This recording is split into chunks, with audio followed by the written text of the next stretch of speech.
एक बार की बात है कि जब महात्मा गौतम बुद्ध अपने शिष्यों को शब्द आशा के बारे में शिक्षा दे रहे थे, तब उन्होंने बताया कि आशा वह सुंदर शब्द है जो आपके जीवन को चला रहा है। जीवन आपके लिए कई चुनौतियां ला सकता है और कभी कभी आपको नीचे भी गिरा सकता है, लेकिन कभी भी आपको उम्मीद अर्थात आशा नहीं खोना चाहिए। हमेशा याद रखें कि जिन चीज़ों पर आपका नियंत्रण नहीं है, उन्हें नियंत्रित करने की कोशिश कभी न करें।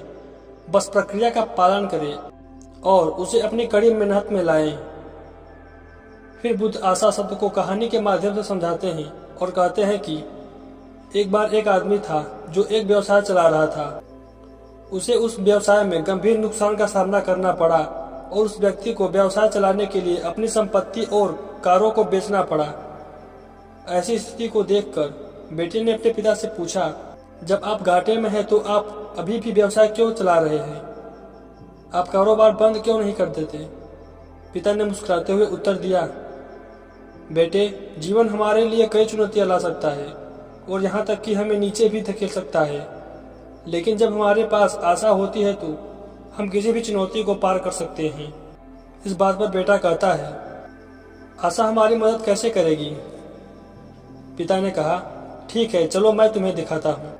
पिता अपने बेटे को एक बड़े कुएं के पास ले गए और अपने बेटे को कूदने के लिए कहा। बेटा चकित होकर कहा, पिताजी, मैं तैरना नहीं जानता, इसीलिए मैं कूद नहीं सकता। लेकिन उसके पिता ने अपने बेटे को कुएं में धकेल दिए और छिप गए। बेटे ने संघर्ष किया और करीब 5 मिनट तक तैरने की कोशिश करता रहा और कुछ देर बाद जब वह डूबने वाला ही था कि उसके पिता कूदकर उसे बाहर निकाल दिए।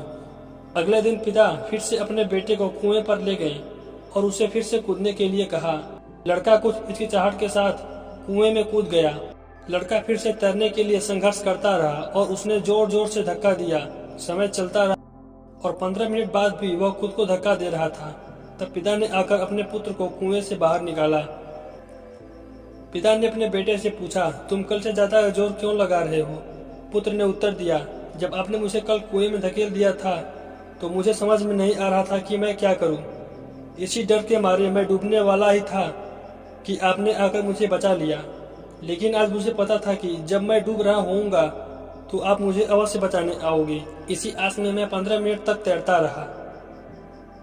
महात्मा बुद्ध के इस कहानी से हमें यह प्रेरणा मिलती है कि जीवन जितनी भी चुनौतियां लाएं, किंतु जब आप उस पर काबू पाने और अपने आसपास के लोगों पर भरोसा करने की आशा के साथ उस चुनौती से लड़ते हैं तो आप निश्चित रूप से उस पर सफल होंगे।